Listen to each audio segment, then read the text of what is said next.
Well, hi and welcome to Glitch 2600. Who am I?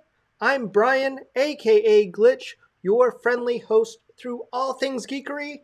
And today you're here for a Glitch Byte, which is where we do tips and tricks you can normally consume in under 15 minutes. Of course, we do have megabytes too, where we go into longer, but that's a story for another day.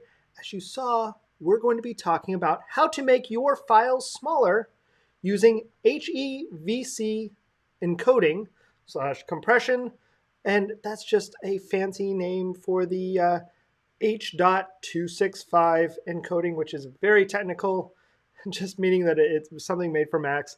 And we're going to do it in a way that preserves transparency. And that becomes really important if you're using a tool like I'm using right now, which is something called Ecamm that I use to go live. So just let's jump into it. So I'm going to jump over here and show you kind of in the background. So here's my file over here, and if we look at it and look at the size, it's only 16 megabytes, so it's not huge. Now I have another file over here that's 425 megabytes. Now I could show you some tricks for that one, and we'll get there because I'm going to show you how to do a batch. But with this one, we'll just start here. If I were to open this, I could do the long way, and then I'll show you how we're going to do the short way. So if I double click this and say open this with QuickTime, you're not going to see it in QuickTime for a second because I've got to throw it over here. So let me get that on there, and we're going to make a quick change so you can see that. And we're going to switch through, maybe, or not. Because of course the long way doesn't want to show you. Here you go. So hopefully you're going to see that. This is the long way to do it. If I were to play this file, in here you'd see it shows the subscribe. That's what it does. If I go up to the menu, oh, okay, it's not going to let you see that. Well, that's what we get for doing stuff live. Better yet, I'm going to show you another way then. So we're going to go over here and instead switch into something called live demo mode. And when we're in that, now you should be able to see my desktop. And while we're here, and you can see my desktop, the easiest way is we go up to here and say export as 1080 or 4K. This one starts at 1080. And I'm going to choose use HEVC and preserve transparency. Now I already put this on my desktop, made a little folder called test, so we'll just save it right in here and call it that size, aka smaller. And we're going to go ahead and hit save. It's going to export that out. It's going to take it just a second. And once that's done, we're going to close this window, exit out of our live demo mode. In which case we'll bring that Finder window back up for you. If we show that, what you're going to see now is there's the file that we started with, and now there's one that's only 377 kilobytes called smaller. Now if I sample this and just hit this play, you'll see right there, it is the same file. It looks about the same. The only thing is, I will say in text, it's just a tad bit less sharp, just barely. If you do it yourself, you'll see the smaller the text, the less likely you'll see it. The bigger the text, the more it might look a little fuzzy, but you've got motion graphics, which means it's really hard to see that. So unless you pause it and look at that, you're not going to really tell. Now, that seems impressive because it's 16 megabytes down to 377 kilobytes, but who wants to open up, QuickTime and do the file save for every single file? Well, one quick way, let me just move that to trash, is we could instead right-click on it, go down to Services, which of course, I guess menus don't show that way.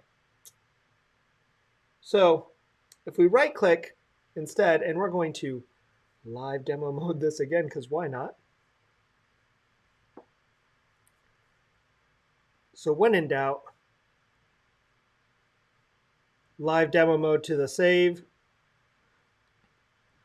in which case we bring this up and show you. Instead, if we were to right click this puppy and go down to services and code selected files, we can instead do it right here from this menu, which is really great when we go into a batch. So instead, if we take this folder, we can do the same thing essentially by selecting all and then right click and say encode selected video files, in which case it will jump up. Remember how I said HVEC there? It's the same as that H.264, but now it's H.265. Well, we're going to go ahead and, since this is a 1080 file, we're going to keep it at 1080. And we're just going to checkbox that thing for preserve transparency, because that's what keeps that alpha channel or that capability for stuff to be behind it.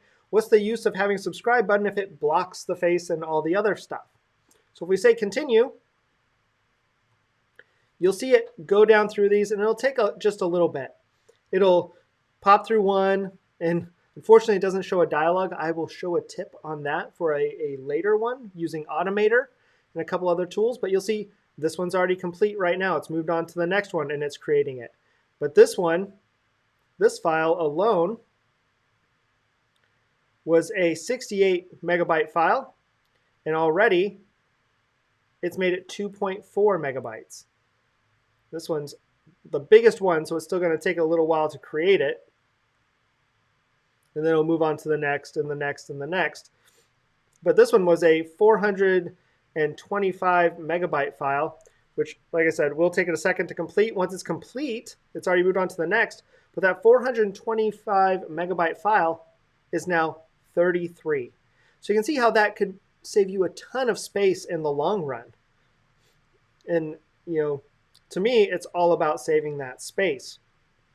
So once that's complete, pop that back over here, and we're going to kill out our live demo mode, which is going to cause everything not to work. No, it stayed. Yay. So it's going to keep going and just complete through. So each one now, if I go to it, is a little bit smaller. 23 down to 982 kilobytes. Now, if I come back so you can see what that looks like, I'm going to come in here and I'm going to go back to my live demo mode one more time. So you can kind of see when I go and import it, this is how I import my files. I can do a new overlay. And in this case, I'm going to go to my test in batch. If I were to bring the original snow, which is 425 megabytes, and bring it in, add it as an animated. It's not quite full size right now, but you get the idea. You know, it's just going to sit there and be right here. We'll make it a little bit bigger. But you get the idea. It looks pretty good. That's the 400 megabyte file. If we delete that, and now go ahead and add the one that's been compressed down to 33 or re-encoded. Use this in animated, adds it back. Looks about the same.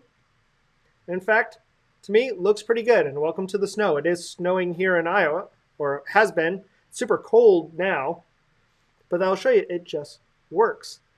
Now, if I were to take that other animation I brought in, so if we were to take this one that I made back one, or here, we'll just add this one. This is one of them that we made that was smaller, 982 kilobytes. Add an animated overlay, and you'll get the fun like and subscribe link, you know? And see, it looks great. The text is very hard to tell that it's even slightly fuzzy, but that is the trick. That's how you can do it.